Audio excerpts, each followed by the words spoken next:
ओह, Titan में तो आज बहुत ही बड़ी रेड कैंडल बनी है। बहुत ही भारी गिरावट देखी है टाइटन ने, करीब 3.5% की गिरावट।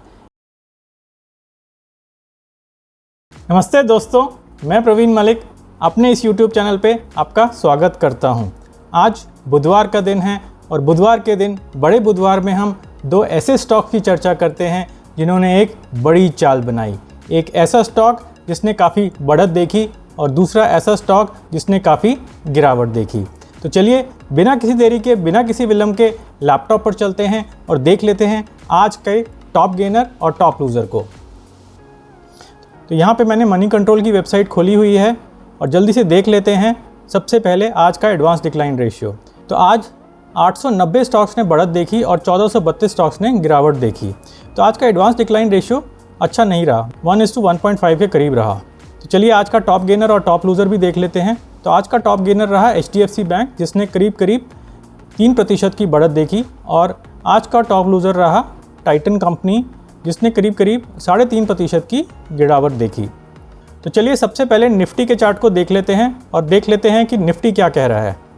तो जैसा कि हमारा पिछले हफ्ते का अनुमान था कि निफ्टी थोड़ा सा गिर सकता है, अभी तक गिरा तो नहीं है, हो सकता है कि इस सप्ताह थोड़ा सा गिर जाए, परंतु हमको यही देखना होगा कि निफ्टी इस लेवल से ऊपर रहे, करीब 22,800 के लेवल से ऊपर रहे। तो चलिए हम निफ्टी का ज़्यादा विश्लेषण नहीं करेंगे। निफ्टी का इंट्राडे विश्लेषण, गहरा विश्लेषण वो लोग करते हैं जो कॉल या पुट ऑप्शन खरीदना चाहते हैं। तो हमारा उद्देश्य वो नहीं है। हमारा उद्देश्य सिर्फ इतना ही है कि हम एक स्विंग ट्रेडिंग की पोजीशन लेना चाहते हैं, और स्विंग ट्रेडिंग की पोजीशन तभी लाभकारी रहती है जब निफ्टी या तो अप ट्रेंडिंग हो या फिर साइडवेज हो। अभी निफ्टी लग रहा है कि थोड़ा सा साइडवेज है, तो स्विंग ट्रेडिंग की पोजीशन हम बना सकते हैं। चलिए नीचे कमेंट करके बताइए आपका क्या अनुमान है। आपको क्या लगता है कि अब निफ्टी कहाँ जा रहा है? आपको क्या लगता है कि अगले बुधवार तक निफ्टी कहाँ पे बंद होगा? मुझे लगता है कि निफ्टी थोड़ी सी गिरावट देखेगा। हो सकता है अगले बुधवार इसी लेवल पे वापस आ जाए, परंतु हो सकता है कि अगले 2-3 दिनों में एक अच्छी गिरावट देखने को मिले। आज की कैंडल एक बेयरिश इनगल्फिंग कैंडल है। आज भाव ऊपर खुला, लेकिन भाव कल के भाव के नीचे बंद हुआ, तो ये एक अच्छा संकेत नहीं है। इसीलिए मुझे लग रहा है कि अगले 2-3 दिनों में हो सकता है निफ्टी थोड़ी सी गिरावट देखे, परंतु जब तक निफ्टी 22,800 के ऊपर है तब तक कोई ज़्यादा चिंता का विषय नहीं है। चलिए आज के 2 स्टॉक्स देखने से पहले मैं आपको एक छोटा सा संदेश दे देता हूँ। मैंने एक स्विंग ट्रेडिंग के लिए फ्री ट्रेनिंग रिकॉर्ड करी है। यह ट्रेनिंग इसी चैनल पे उपलब्ध है।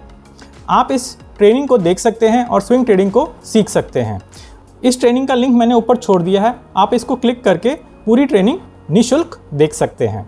तो चलिए आज का पहला स्टॉक देख लेते हैं। तो आज का पहला स्टॉक था HDFC बैंक।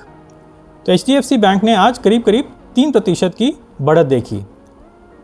तो पहले तो मैं ये मूविंग एवरेजेस हटा देता हूँ और सबसे पहले हम मासिक चार्ट पे चलते हैं और मासिक चार्ट को देख लेते हैं। तो मासिक चार्ट ठीक ही दिख रहा है। यहाँ तक एक अच्छा अप ट्रेंड था, उसके बाद कोविड की गिरावट आई और उसके बाद फिर से एक अप ट्रेंड था, और करीब जून 2021 के बाद HDFC बैंक एक साइडवेज ट्रेंड में है। तो अभी कुछ कह नहीं सकते कि आगे क्या होने वाला है। क्या ये अप ट्रेंड बरकरार रहेगा कि हो सकता है कि ये अप ट्रेंड अब डाउन ट्रेंड में तब्दील हो जाए। तो चलिए पहले साप्ताहिक चार्ट को देख लेते हैं। तो साप्ताहिक चार्ट में भी ये कंसोलिडेशन, साइडवेज मूवमेंट क्लियरली दिखाई दे रही है। चलिए ये रेखा हटा देते हैं। चलिए दैनिक चार्ट पे चलते हैं। तो दैनिक चार्ट पे आज एक अच्छी कैंडल बनी है और एक अच्छी वॉल्यूम के साथ बनी है। इसमें एक छोटी सी अपर शैडो है, परंतु उसका इतना महत्व नहीं है क्योंकि कैंडल काफ़ी अच्छी बनी हुई है और वॉल्यूम भी काफ़ी अच्छी है। तो क्या यहाँ पे हम एक स्विंग ट्रेडिंग की पोजीशन ले सकते हैं? मेरे अनुमान में तो स्विंग ट्रेडिंग की पोजीशन यहाँ नहीं लेनी चाहिए, क्योंकि अभी भाव रेजिस्टेंस के काफ़ी निकट है। तो चलिए साप्ताहिक चार्ट पे वापस चलते हैं और एक रेजिस्टेंस की रेखा बना लेते हैं। इस आकृति को डिलीट कर देते हैं, इस रेखा को भी डिलीट कर देते हैं और एक रेजिस्टेंस की रेखा बना लेते हैं। तो अगर आप यहाँ पे देखेंगे तो भाव कई बार इस रेजिस्टेंस को टच करके नीचे गिरा है, तो ये अच्छा संकेत नहीं है। और पिछली बारी जब भाव नीचे गिरा तो काफ़ी तेज़ी से नीचे गिरा और गिरते समय बहुत ही बड़ी वॉल्यूम बार्स भी बनी। मुझे नहीं लग रहा कि ये रेजिस्टेंस को इतनी आसानी से तोड़ पाएगा, लेकिन हो सकता है तोड़ दे। अगर यह इस रेजिस्टेंस को तोड़ देता है तो हम ये मानेंगे कि HDFC बैंक का अप ट्रेंड अभी बरकरार है। परंतु आज के समय इस स्टॉक में स्विंग ट्रेडिंग की पोजीशन बनाना काफ़ी जोखिम भरा है, क्योंकि ये रेजिस्टेंस के काफ़ी निकट है। अगर किसी ने यहाँ पे सपोर्ट के समय एक स्विंग ट्रेडिंग की पोजीशन बनाई होती तो उसको आज काफ़ी अच्छा लाभ हो रहा होता। तो ऐसे स्टॉक्स जो एक साइडवेज मूवमेंट में रहते हैं और काफ़ी लंबे समय से साइडवेज मूवमेंट में रहते हैं, उसमें ट्रेडिंग करने का एक ही तरीका है कि वो सपोर्ट के पास आएँ तो आप उसको ख़रीद लें और जब रेजिस्टेंस के पास आएँ तो आप उसको बेच दें। तो अगर किसी ने यहाँ पे सपोर्ट के पास इसको लिया होता तो उसको काफ़ी अच्छा लाभ हो रहा होता। देख लेते हैं आज के तक कितना लाभ हो रहा होता उसको। तो उसको करीब 18 बार में करीब 16.5% का लाभ हो रहा होता। तो अगर साइडवेज मूवमेंट हो तो यही करना चाहिए, सपोर्ट के पास आए तो आप बेझिझक खरीद लीजिए, अपना स्टॉप लॉस रखिए लेकिन बेझिझक खरीद लीजिए, और जैसे ही वो रेजिस्टेंस के निकट आने लगे तो आप उस पोजीशन से निकल जाइए, आपको कुछ ना कुछ लाभ तो हो ही जाएगा। तो चलिए आगे चलते हैं और 4 सप्ताह पुराने 2 स्टॉक्स भी देख लेते हैं। तो 4 सप्ताह पहले हमने सिप्ला और श्रीराम फाइनेंस का विश्लेषण किया था। तो सिप्ला उस दिन का टॉप गेनर था, तो सबसे पहले सिप्ला को ही देख लेते हैं। तो सिप्ला में हमारा अनुमान था यहाँ पे एक वैली एंड कैनियन पैटर्न बन रहा है। तो हमारा पुराना विश्लेषण 22 मई का था। तो 22 मई को हमने एक अच्छी बड़ी कैंडल देखी थी।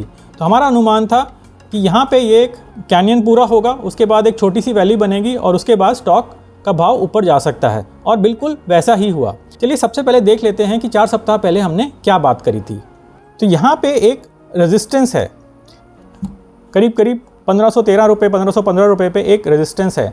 तो अब भाव रेजिस्टेंस के काफ़ी पास में है। आज की क्लोजिंग 1482 रुपये की है, तो रिस्क रिवॉर्ड अच्छा नहीं है। परंतु मुझे ये लग रहा है यहाँ पे एक वैली एंड कैनियन पैटर्न बन रहा है। तो वो कुछ ऐसे बन रहा है, ये एक वैली है और उसके बाद ये एक कैनियन है जो अभी बन रहा है, और इसके बाद एक वैली और बनेगी। हो सकता है छोटी वैली बने, हो सकता है बड़ी वैली बने, परंतु एक वैली और बनेगी। उसके बाद ये स्टॉक काफ़ी ऊपर जाएगा। तो इस स्टॉक में अभी तो पोजीशन नहीं लेनी चाहिए, लेकिन कुछ समय बाद जब ऐसा पैटर्न बनते हुए दिखाई दे तो आप भी पोजीशन ले सकते हैं। चलिए ये भी देख लेते हैं कि यहाँ से ये कितना ऊपर तक जा सकता है। तो इस कैनियन की डेप्थ करीब 165 रुपये की है। तो अगर ये इस नेकलाइन के ऊपर चलता है तो भाव 165 रुपये ऊपर चला जाएगा। तो करीब 1515 रुपये से 1515 प्लस 165 का टारगेट रख सकते हैं। अगर किसी ने इस पैटर्न के नेक के ब्रेकआउट पे एक पोजीशन ली होती तो उसको अभी तक छोटा मोटा लाभ हो रहा होता। तो चलिए देख लेते हैं कितना लाभ हो रहा होता। तो करीब 2.25% का लाभ हो रहा होता 6 दिन के बाद।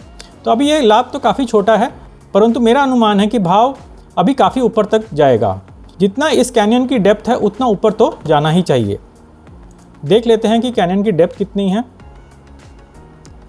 तो कैनियन की डेप्थ है करीब 177 अंक या 13%। तो हो सकता है कि नेकलाइन से भाव 177 अंक तक ऊपर जाए। तो स्विंग ट्रेडिंग पोजीशन बनाने के लिए आपको निरंतर अभ्यास करना चाहिए और स्टॉक्स को मॉनिटर करते रहना चाहिए। तो अगर आपको लग रहा हो कि यहाँ कोई पैटर्न बन रहा है या भाव सपोर्ट के निकट है तो आप उसको मॉनिटर करते रहिए, और जब एक अच्छी कैंडल बन जाए जिसकी अच्छी वॉल्यूम हो तो आप उसमें ख़रीदारी कर लीजिए, एक पोजीशन बना लीजिए। और उससे पहले आप अपना स्टॉप लॉस डिसाइड करिए, आप अपना टारगेट डिसाइड करिए, और उसके बाद जैसे ही टारगेट के निकट पहुँचे तो आप वो पोजीशन से निकल जाइए। अगर आपको स्विंग ट्रेडिंग के बारे में पूरा समझना है तो मेरी एक P4 स्ट्रैटेजी है। P4 स्ट्रैटेजी में मैंने बताया हुआ है कि एंट्री कब लेनी है और एग्जिट कब लेनी है। जब भी मैं अपना विश्लेषण करता हूं तो मैं P4 स्ट्रैटेजी को ही देखता हूं। P4 स्ट्रैटेजी का मतलब है P फॉर प्रोसेस या P फॉर प्रवीण। नहीं, इसका ये मतलब नहीं है। P4 स्ट्रैटेजी का मतलब है 4 P's। तो 4 P's का मतलब है प्राइस, पावर, पैटर्न और पोजीशन। तो अगर आप ये 4 P's को समझ पाए तो आपकी स्विंग ट्रेडिंग काफ़ी अच्छी हो सकती है। तो चलिए वापस चलते हैं और 4 सप्ताह पुराने दूसरे स्टॉक को भी देख लेते हैं। तो 4 सप्ताह पुराना दूसरा स्टॉक था श्रीराम फाइनेंस। तो 4 सप्ताह पहले 22 मई को श्रीराम फाइनेंस ने एक अच्छी गिरावट देखी थी। तो 22 मई को करीब 1.5% की गिरावट देखी थी, परंतु ये कैंडल एक बड़ी छोटी कैंडल थी और वॉल्यूम भी कुछ ज़्यादा नहीं थी। परंतु सबसे महत्वपूर्ण बात ये थी कि भाव सपोर्ट के निकट था।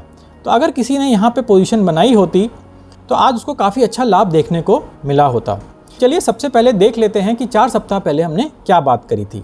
तो ये रेक्टेंगल हटा देते हैं और एक सपोर्ट की रेखा बना लेते हैं। तो यहाँ पे सपोर्ट है और यहाँ से स्टॉक ने पहले भी बाउंस किया हुआ है, यहाँ पे बाउंस किया था, फिर यहाँ पे बाउंस किया था और अभी भी दोबारा लग रहा है कि स्टॉक बाउंस कर रहा है।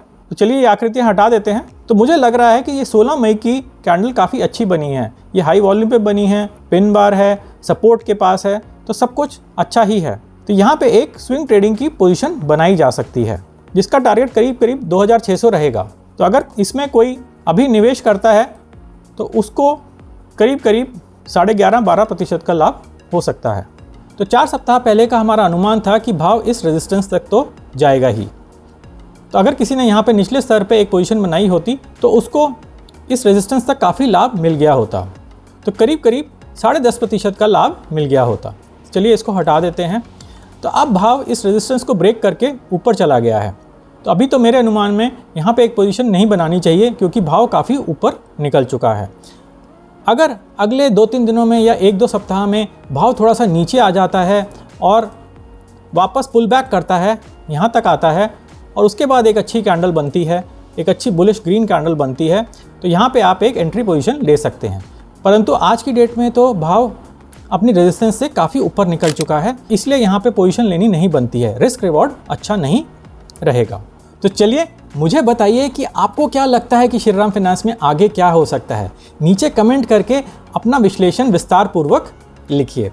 और अगर आप श्रीराम फाइनेंस और सिप्ला का पूरा वीडियो देखना चाहते हैं, पूरा विश्लेषण समझना चाहते हैं, तो उस वीडियो का लिंक मैंने ऊपर छोड़ दिया है। आप उसको क्लिक करके इसका पूरा विश्लेषण समझ सकते हैं, जिसमें मैंने साप्ताहिक की चार्ट की भी बात करी हुई है, मासिक चार्ट की भी बात करी हुई है। तो चलिए वापस चलते हैं और आज का दूसरा स्टॉक भी देख लेते हैं। तो आज का दूसरा स्टॉक था टाइटन। ओह, टाइटन में तो आज बहुत ही बड़ी रेड कैंडल बनी है। बहुत ही भारी गिरावट देखी है टाइटन ने, करीब करीब 3.5% की गिरावट। इस कैंडल पे तो ख़रीदा नहीं जा सकता, परंतु इस कैंडल पे बेचा भी नहीं जा सकता क्योंकि पोजीशन बहुत ही ख़राब है इस कैंडल की। हो सकता है कि आगे आने वाले समय में थोड़ा सा भाव और नीचे गिर जाए, लेकिन यहाँ पे एक सपोर्ट है। चलिए मैं सपोर्ट की रेखा बना देता हूँ। तो सपोर्ट ज़्यादा दूर नहीं है। तो अगर कोई इंट्राडे ट्रेडिंग कर रहा हो तो वो इंट्राडे कैंडल्स को देख के इसमें एक शॉर्ट की पोजीशन बना सकता है, परंतु शॉर्ट पोजीशन बनाना तो मैं वैसे भी सजेस्ट नहीं करता हूँ। पहले आप लॉन्ग पोजीशन बनाना सीख लीजिए। पहले ये सीख लीजिए कि आप लॉन्ग पोजीशन में कैसे लाभ कमा सकते हैं, उसके बाद आप शॉर्ट पोजीशन बनाना शुरू करिए। तो चलिए सबसे पहले हम इसका मासिक चार्ट देख लेते हैं। तो मासिक चार्ट में तो अप ट्रेंड काफ़ी अच्छा दिखाई दे रहा है। तो ये लग रहा है कि टाइटन काफ़ी अच्छे अप ट्रेंड में है। तो यहाँ पे आके टाइटन ने थोड़ी सी गिरावट देखी है, हो सकता है यहाँ पे कंसोलिडेट कर रहा हो। चलिए साप्ताहिक चार्ट पे चलते हैं और ये रेखा हटा देते हैं। तो साप्ताहिक चार्ट पे थोड़ी सी कंसोलिडेशन दिखाई दे रही है। तो चलिए दैनिक चार्ट पे चलते हैं। तो दैनिक चार्ट को देख के हम पोजीशन तो नहीं ले सकते हैं, परंतु ये देख सकते हैं कि यहाँ पे एक बॉटम बना था और उसके बाद यहाँ पे भी एक बॉटम बना। तो लग रहा है यहाँ पे एक ड्यूल डिप डिलाइट पैटर्न बना। तो यहाँ पे इलेक्शन डे रिजल्ट वाले समय एक अच्छी पिन बार बनी और वो पिन बार सपोर्ट के पास बनी। तो अगर इस कैंडल पे किसी ने निवेश किया होता तो आज उसको एक अच्छा लाभ मिल गया होता, परंतु आज के दिन तो इसमें निवेश नहीं किया जा सकता क्योंकि ये सपोर्ट से भी बहुत दूर है और रेजिस्टेंस से भी दूर है। ये कहीं बीच में है। हम ये बोल सकते हैं कि यहाँ पे भी बीच में भी एक सपोर्ट या रेजिस्टेंस है और ये यहाँ से टकरा के ही वापस आ रहा है। तो मुझे लगता है कि अगर आने वाले समय में हमको यहाँ दोबारा से एक भाव मिल जाए तो हम इसमें एक पोजीशन बना सकते हैं, परंतु अगर भाव नीचे नहीं आता और यहीं ऊपर नीचे करके ऊपर चला जाता है तो हम उस समय का पैटर्न देख के भी इसमें एक निवेश कर सकते हैं। परंतु आज के समय तो मैं कुछ कह नहीं सकता हूँ कि इसमें क्या होने वाला है। हो सकता है भाव नीचे आ जाए, हो सकता है भाव सीधा ही ऊपर चला जाए, या ये भी हो सकता है भाव थोड़ा सा यहाँ पे ऊपर नीचे करे और उसके बाद ऊपर चला जाए। तो चलिए इस वीडियो को समाप्त करते हैं। आशा है कि आपको ये वीडियो उपयोगी लगा होगा और आपने कुछ नया ही सीखा होगा।